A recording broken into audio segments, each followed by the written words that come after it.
Hi, I'm Lorraine Hamilton, and I'm so excited to be on the Online Prosperity Show.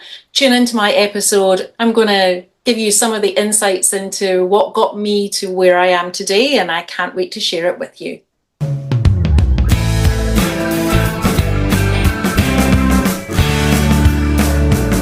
Now, ladies and gentlemen, welcome to yet another exciting episode of the Online Prosperity Show. And today, I have the absolute pleasure of introducing somebody whose journey is as dynamic as it is heartfelt. Now, Lorraine, how are you doing today? Hey, hi, Prosper. It's great to be here. I'm doing great. I'm excited to be here with you. Well, the pleasure is all mine. I was telling my team, yay, we've got the purple hair lady today, and everything else that comes along with it. I can't wait to jump into that. And do you reckon I should, color my hair already? I reckon so. You definitely get that little hint of purple going on, I reckon.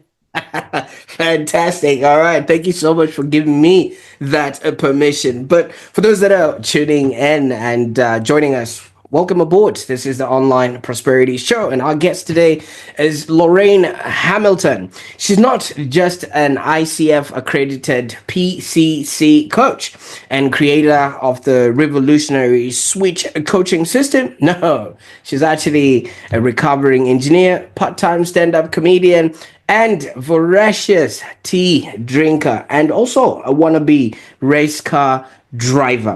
Now, when I think my team reached out to Lorraine because they saw the L Hamilton,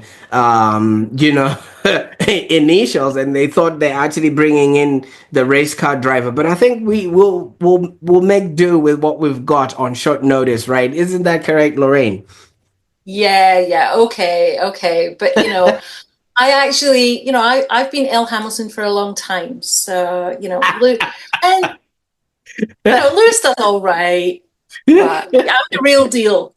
But you still, wear that helmet with grace, because you're, a race car driver and things of that nature. Now, for those that are also wondering, what Lorraine has done, we're going to be hearing all about her journey from engineering to coaching, which obviously wasn't a straight path, and it was a winding road full of soul searching, fear, and ultimate transformation. And also, you'll be wondering, why would somebody leave, an engineering role? Obviously, there was moments that actually forced her to reevaluate everything, the kind that she actually, realized that she wanted to leave a legacy. And I think stories like that always deserve an ear to listen to, not only for the value that you get, but it's only when people are actually living their dreams and also helping others to be, do, and have. That is the essence of what we do here on the Online Prosperity Show. But this isn't just about Lorraine. It's also about you if you're watching this right now. Figure out what is it that you can take away from her story. How can her journey inspire you to take the leap you've always wanted so you can follow your passion or be the master of your craft. So stick around and just like Lorraine, grab a cup of tea. Maybe she'll give us a few hints on what the best ones are. I've heard the L guy is always very good, especially early morning or things like that. And I think this episode is going to be packed with insights, humor, and the kind of wisdom that actually hits home. Now, Lorraine, I could go on and on, and as somebody like yourself who's a stand-up comedian, you're now wondering when is going to be the crowd participation and things like that. You could just heckle me if you feel like it. Let's just maybe start. Let's start with your roots from engineering to coaching. That's quite a leap. It is, yeah, and it's a question that I get asked quite often. And like most coaches, there's a story that brings us to coaching, and I had a story as well. And I was a an engineer for many years. I designed mobile phone networks. That was what I did, and I went through university, and my first few roles. with no issues. It was the 90s, the late 90s, early 2000s. It was unusual for there to be female engineers, so I was usually the only one going through my class or in the role. But it wasn't until I was quite well into my career that I ended up in a situation where I did have that sense of there's something here that's a barrier. And I think when I tell this story, people often have an idea in their mind of, oh, she had a bully boss, her boss was a bully and or a misogynist or whatever. And that there couldn't be anything further from the truth. My manager was actually the nicest man that you could ever meet, but he had no idea how to create an environment that allowed me to be at my best. And so his natural comfort zone was to work with all the other guy engineers, and he knew how to relate to them. And so they were getting all of the opportunities. And as someone who has come through school, university, jobs, always with the mentality of do a good job and you will get the opportunities, which I think many of us are brought up as believing that. Um, this was the first experience that I had of something completely out with my control that was in the way. And it didn't matter how hard I worked or what ideas I came up with. I was never going to get the opportunities. I was always going to be the first one on the chopping block. And that really did a number on my mental health. And it took me a long time to recover from that. And during that time, I decided to leave engineering. And I went and did a lot of soul searching, as you mentioned earlier. And that led me to really wanting to do something that I felt was more meaningful than designing mobile phone networks. And like many people who go through an experience like that, I danced around the idea of maybe becoming a counselor. But I knew that for me to spend that amount of time helping people who were perhaps mentally unwell was probably not good for my own mental wellness in the long term. And then I discovered coaching. And it was like, oh my God, I get to fulfill this same purpose, but at a point where people are mentally well and looking to fulfill their potential, looking to find their passions, follow their callings. And that's something that I can really help them with. So that was when I discovered coaching. And that was back in 2006. And I had two under twos at home at that point when I started my business. So maybe not the smartest time to start a business, but I just fell in love with this idea of facilitating change and empowerment in other people. And that's where it started. There's loads more, but let me stop there and come back to you. Absolutely. Well, Lorraine, we will run out of tape. I mean, if we went, Yeah, I know. yeah, and day by day, and we will lose people, you know. The crowd is just here basically to hear the good parts. But Lorraine, I mean, obviously, this is, the engineering part that you jumped onto. Was this something of a childhood dream, or is it something that you just fell into, predicated on, the subjects that you'd have done in school? I always didn't fit in. I always had that sense of not feeling like I was like the popular kids or anything like that. So I knew that there was something different. And I was always interested in music.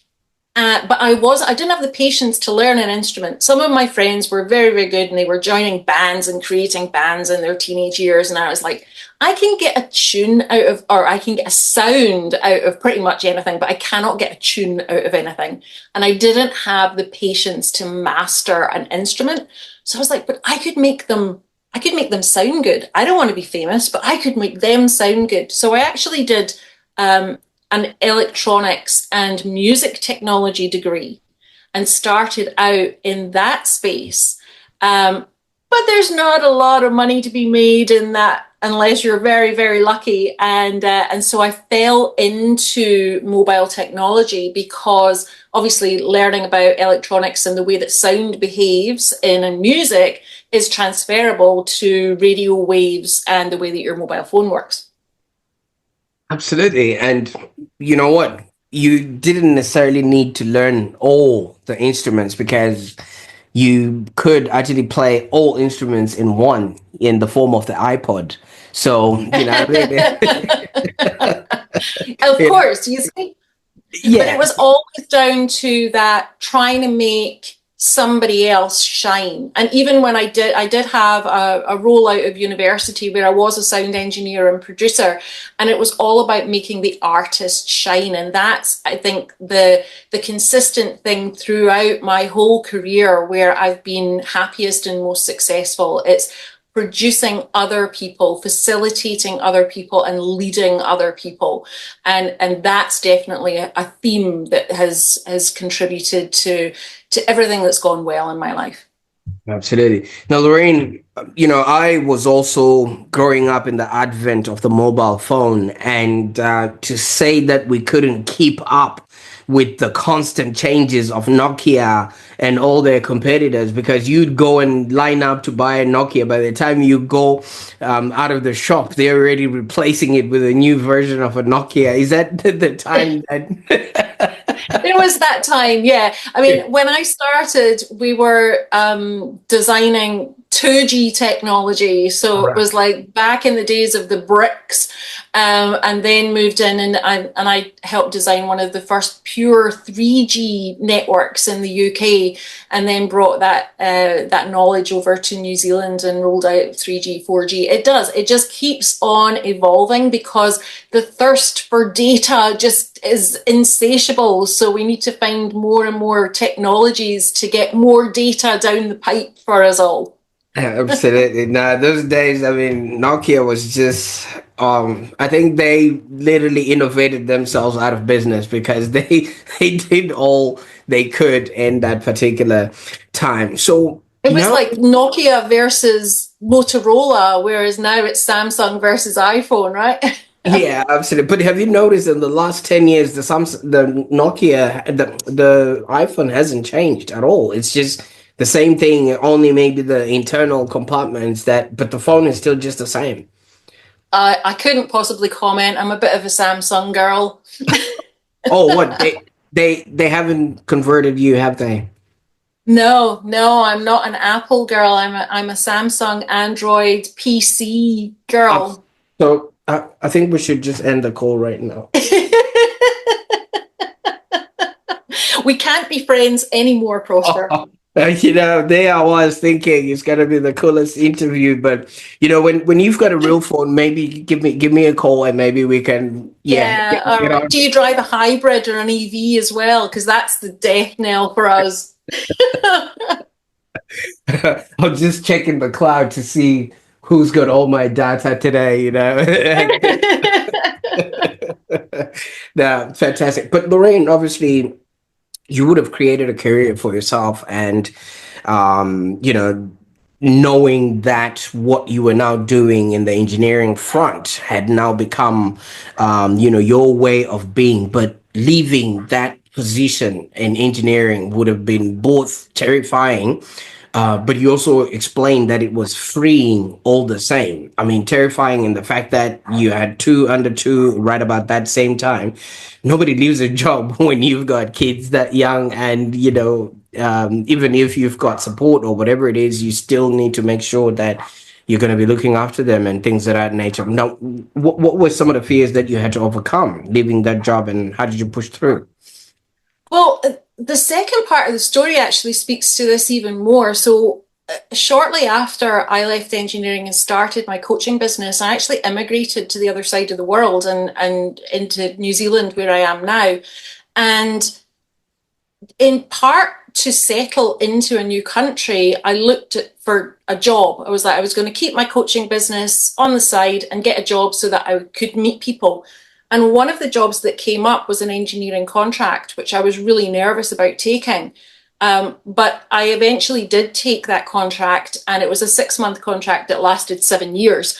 And one of the beautiful things about that was, even though I was nervous about going back into engineering, it actually allowed me to close that loop. And I had a completely different experience because I could take all of the coaching, that knowledge and experience that I had, and apply that in the engineering space. And it was like night and day. Ended up creating a culture that was modeled by the entire company. We ended up winning an IBM Connects Award for employee engagement. It was a beautiful experience. And I think it was having that coaching foundation that made all the difference. But I had to make a decision at that point what I was going to do, because my coaching business had grown and my role inside the company had grown. So I still had to choose to walk away. So all of those fears that you alluded to, where it was probably harder to walk away at that point because I felt pushed out the first time. This time, it really was me making that conscious decision to walk away from a very lucrative career, but also the status of being an engineer versus being a life coach. There's still a taboo around being a life coach. And to walk away from that status, I think was a big deal. But again, when you really feel into what is right for you and what is right in your heart and what is right in your gut, it never steers you wrong. And right before I left, my parents were coming over to New Zealand to visit, and I didn't have any annual leave left. So I was going to spend the whole time that they were over here working. And there was something that just said to me, this is the moment, this is the time. And I did leave. And I remember the night that I resigned, I wept. I sobbed in my kitchen and just told the family to leave me alone. I just had to process the grief of what I was doing and the fear of what I was doing. But it was the right thing. And I never would have known then, but it was actually the last time that I saw my dad. And what a regret I would have had if I'd worked all of that time that he was there. Wow. So it's just that knowing, that inner knowing, and having the courage to follow it, even when logically everybody says, don't be ridiculous, don't walk away from a career like that. It's just trusting that inner knowing. I mean, that last bit there of obviously, had they come over and you were still going to be working, you wouldn't have had any of the memories that you obviously then went on and created because you chose yourself and you actually connected with the calling that you had. And so many people don't experience that. Now, is this just a Lorraine phenomenon where you hear something and you follow through with that, because everything that you seemingly have done has been like a pioneer? I mean, like you were one of the first women in the engineering sort of space, and even at school you did mention that you went on and did things that were unprecedented, and then you moving to New Zealand, I don't think anyone in your family would have done that. And there must have been that inner voice. Is that something that's available to all of us, or you just have to be a race car driver to be able to? It is available to us all. I think my parents would have called me a determined child. I think that's how I was described. But everybody has it.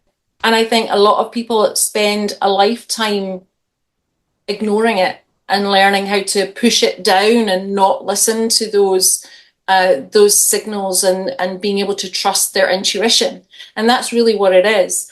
But one of the ways that I train my coaches, so I now train coaches, is in helping to facilitate the tapping into that inner wisdom so that they can help their clients tap into that inner wisdom. And really my legacy, I hope, is to touch as many people as I can to have a life of no regrets. Mm. But Lorraine, you slowly presenting to me as somebody who just multiplies. You multiplied mobile networks, and now you're just multiplying coaches, and now the coaching industry is a crowded field. How do you distinguish, or make a distinction with the work that you're doing, with the coaches that you are helping to get in the marketplace? Yeah, that one's a tricky one. It really is. With the boom in the coaching industry over the last decade, especially. I mean, the way that I deal with that is to not engage with it, to be honest. I see myself as a professional coach. I have a profession. I continue with continuing professional development. I align myself with an accreditation body, and I encourage my students to see themselves as professionals, not as people who are scrabbling around, hustling and trying to make a million with their online course or their coaching. And a lot of the coaching isn't how I define coaching as well. So really the personal transformation. The way that my coaches stand out is in the results that they get with their clients. And that is how I teach them to stand out, is not to rely on teaching something, or a lot of the marketing for coaches is around getting results and having tangible, measurable outcomes. And I completely understand why that is. But a lot of the marketers who are teaching that model don't fully understand what transformational coaching is. And there are plenty of very successful professional coaches who don't have to be out there being on every social media platform and becoming an influencer in order to make their businesses grow. When you take that approach of my reputation will bring me clients, and to have a referral rich reputation, I need to do the best job that I can do. That's the ethos and that's the philosophy that I have for myself and for my students. Mm. Absolutely, and I quite like that because if you help other people be, do, and have, definitely you have customers that pay, stay, and refer. Yeah. Because people want things that work. Would that be because you've got an unfair advantage of having been an engineer before, that you create things that actually work and people are excited about it and people can actually fight in the streets fighting for Samsung or Apple because an engineer you know put it together?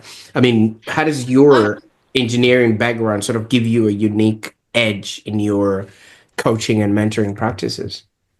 I don't know if it gives me a unique edge. I think there are plenty of people who can distance themselves from the product. And I think that's one of the advantages of having that engineering brain of, it's an iterative process. We try something and then we optimize and try and make it better. So that takes away a lot of the personalization, which I see a lot of the coaches that I come across, they take it very personally when their marketing doesn't work and they think that there's something wrong with them. It's like, yeah, but that's not your sole job. That's not your calling. The marketing is a means for you to deliver your calling. So it allows me to be a little bit more objective about my results. It allows me to seek data rather than just relying on how things feel or look. And it allows me to systemize. So I love looking at ways to systemize what I'm doing and how I'm doing it. And I'm just a great big old geek. I just love technology and AI and all the things to make life easier. So I don't know if it gives me a unique advantage, but it certainly helps to have that brain that's like, okay, well, how can we break this down? Mm. You see, more and more I'm getting fascinated about you, Lorraine, because you present as the engineer, systematic person that you're bringing to us. Yet you also have this right brain about you, which basically has that empathy, has that that showcasing of wanting to help people and leaving a legacy, and also being very funny. I mean, you literally are a stand-up comedian from all I know, right? And Yes. things like that. You can imagine engineers are serious, nerdy introverts, type people, and they are cracking jokes. It's a very unexpected twist in your story. How does this all, mingle into the person you've become, Lorraine? Yeah, the stand up came about, and also the driving. I mean, I love driving, but really I'm always asking my clients, my students to put themselves in uncomfortable places. And I need to be willing to do that too. Otherwise, I'm not walking my talk. So those things are about challenging myself and my own personal growth. And it just so happens that it stuck. I didn't expect the stand up to stick, to be honest. I thought it's going to be something that I do, that I learn the process, and maybe it will help me with my presenting skills or something. But actually, it's a real thrill. It's a real challenge. And also, the engineer in me likes to deconstruct what goes into comedy and standing up on stage and doing something that a lot of people just go, oh my God, that's terrifying. So to deconstruct it and go, actually, it's not that terrifying when you break it down. Yeah, it's a fun thing. It's a fun edge to have. Now that you say it in that way, it actually makes a lot of sense because I think it was Seinfeld that mentioned some people would rather be in the coffin than be the one that's saying the eulogy.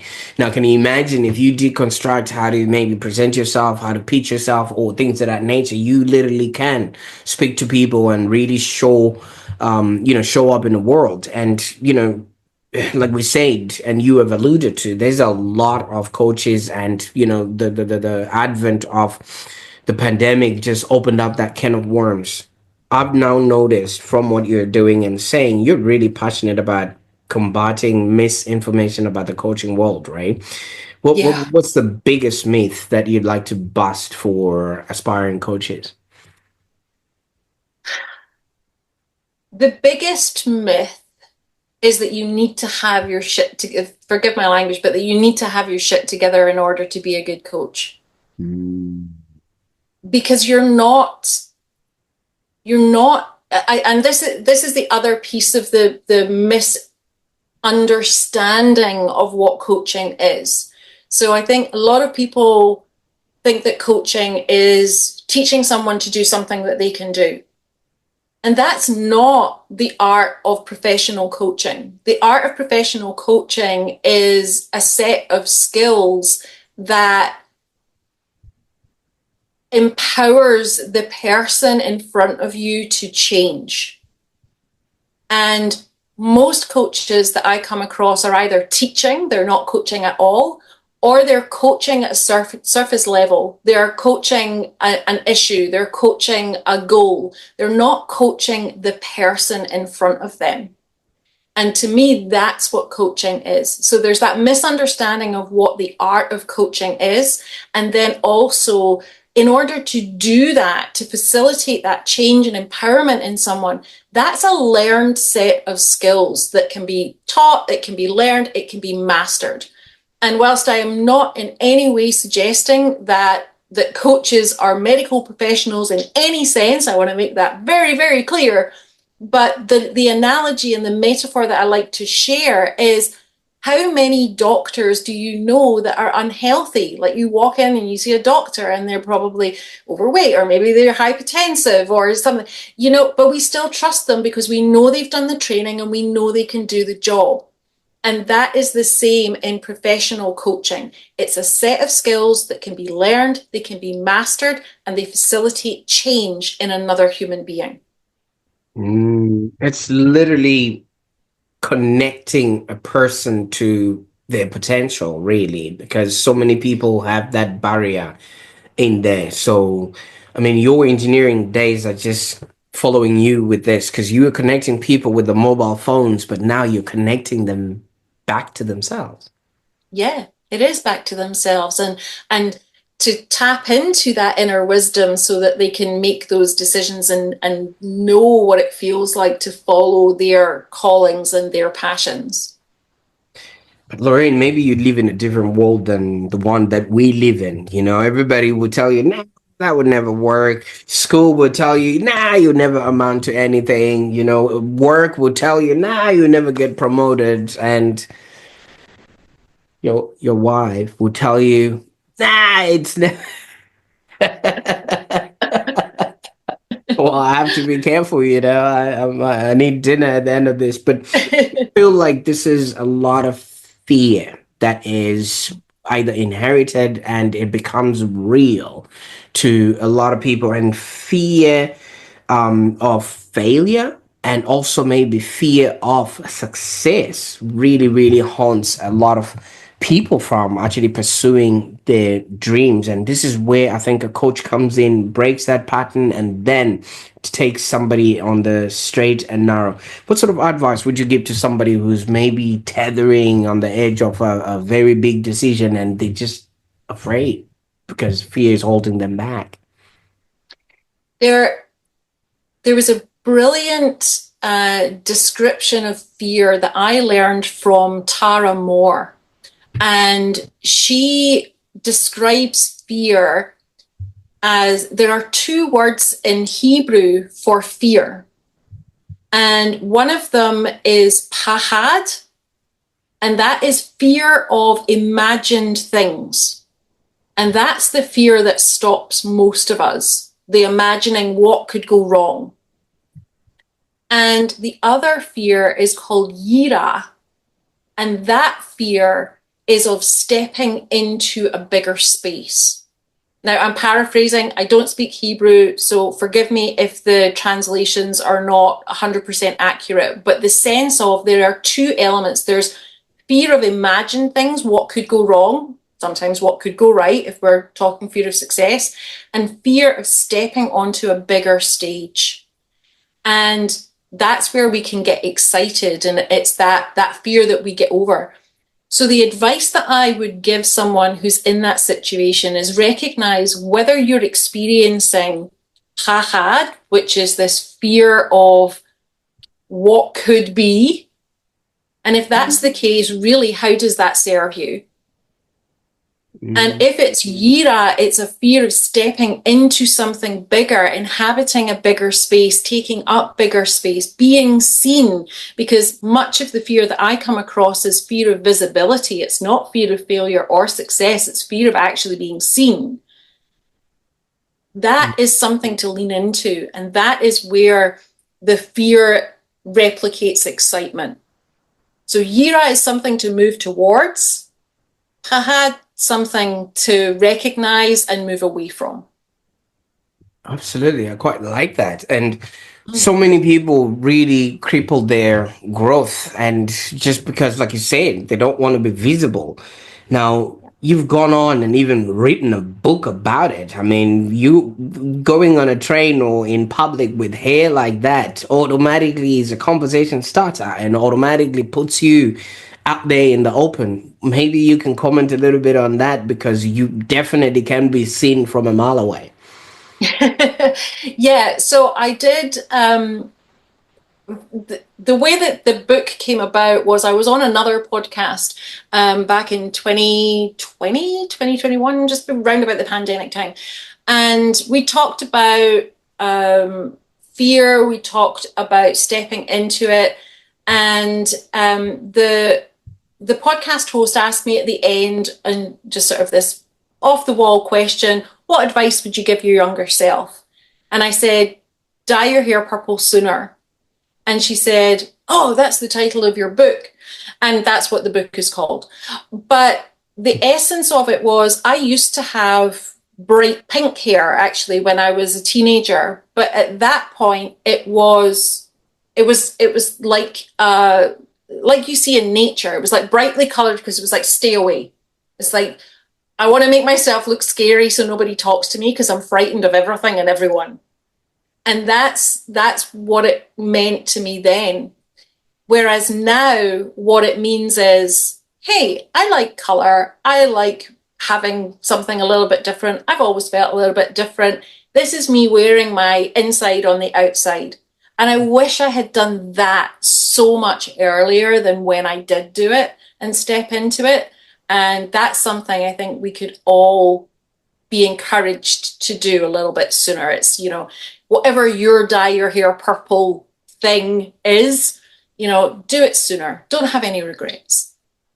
Absolutely. I quite like that because so many people tell themselves a story and that story becomes real. And usually, like you're saying, that pink was a way to say stay away. But look at what that now is creating for you, which is a conversation starter and also a way to help others, be, do, and have. Now, if people would like to maybe get in touch with you, connect, and figure out how you can help them, first of all, where would they find you, and what would they get if they, connected with you? Yeah, so I am on LinkedIn, Instagram, and Facebook. But the best place to go is my website, so lorrainehamilton.net. And if you're interested in my coaching approach and system, there is a page, lorraine.hamilton.net/switch-system-guide. So switch-system-guide. And you can download the switch system, and if you're a coach, you can use it in your next coaching session and it will transform the way that you coach others. But if you just want to get to know me a little bit better, then come along to my website, have a snoop around, and I'd love if you reached out. Absolutely. I will be in New Zealand sometime to come. Would you take me on the race course and we can race together? I've always Oh, I, I've always loved to be that guy who sits next to the race car driver and holds the map, and then I'll just be like, just turn left or stop, or not if you're going to shout at me while I'm driving. No, no, you can't come. But yeah, if we've got a track day while you're over, then you can hop in and put the helmet on and the suit and give you a few hot laps. absolutely. But how has racing integrated with what you're doing now? Um, Again, it comes down to, and I should be honest. I don't race. I race myself, so I don't go into competitions and race. But I do lots of track days. I'm actually going away to do one tomorrow, where I test myself on my trust in myself and in the car. So again, it's a little bit about putting myself in an uncomfortable place and growth, getting better. So progress and progress and more progress. And also, I just love to drive, and I don't want to get to a point where I feel that my skills are not as sharp as they once were. So it's really a way of keeping my skills sharp so that my driving career can go on for a very, very long time. Absolutely, absolutely. Because I've heard that when you're racing a car, wherever you're looking, that's where the car goes. And I also think that that's pretty much the same with life. If you're focused on a goal that is not going to be serving you, then definitely you're not going to achieve that goal. If you look at a wall while you're racing a car, that's pretty much what you're going to hit. Is that true? Yeah. I learned that while I was learning how to ride a motorbike, and it was like, my instructor said, eyes up, look where you want to go, because if you focus on the pothole, you are going to end up in the pothole. And it's exactly what you say. I mean, my little nugget is focus on what you want more of, because what you focus on expands. And so many of us, we use this, the way that we set goals or visions is saying, well, I don't want this. And by your unconscious mind can't tell the difference between what is and what isn't. It can't process those negatives. So if you're saying, well, I don't want this, it's focusing on this. And what you focus on expands. So it's going to bring you more of what you don't want. So just that tweak in the way that you are talking to yourself about what you want. Focus on what you want more of, not what you're trying to avoid. because your unconscious mind will bring you more of what you want to avoid. Absolutely. So it's just making that switch, right? That will Yeah, make things better for you. it's So, all about the Lorraine, switch. Lorraine, I can't thank you enough for the time that we've spent on the call today. I mean, your life story and your experience and everything that you have done along the way is so remarkable that whoever would be listening to this can take a nugget or two. You know, you might be going through life in a different way than you thought. All you need is just a little switch and you can reinvent yourself and be, do, and have a happier existence or business that's profitable and enjoyable. But it will be remiss for me to not ask, because you're the queen of reinventions and pioneering. What's next? What can we be excited about that you're working on? I'm keeping my head down for 2025 and I'm focusing on growing the things. I'm expanding what's already working and what I'm already loving to do, which is teaching and mentoring professional coaches to create and make a living from making a difference. Absolutely. Well, you've given us, instructions on how to connect with you. I think people will be beating a pathway to come and see what it is that you're working on. And yeah, no, I can't thank you enough for the time that you've, spent with us. I mean, your adventures in stand-up comedy, race car driving, and also helping people with your switch coaching system is just remarkable in and of itself, because it's actually a testament to the power of following your passion and redefining success in your own terms, because so many of us are living a textbook life which has been prescribed by, you did mention, doctors that have ill health or people in authority that seemingly want to tell us what to do when they're not even exercising those things themselves. So yeah, I can't thank you enough for just giving us permission. I think that's what you've done today. I hope so. I hope so. It's been an absolute pleasure, Prosper, and thanks for having me. Absolutely. Now, if you've been inspired by Lorraine's journey or found valuable insights in this episode, don't keep it to yourself. I encourage you to share this episode with someone who needs a nudge to leap into their own transformation, because you never know, how much or how much further that person can actually go after listening to Lorraine's story. And while you're at it, if somebody has shared this video with you, first of all, thank them.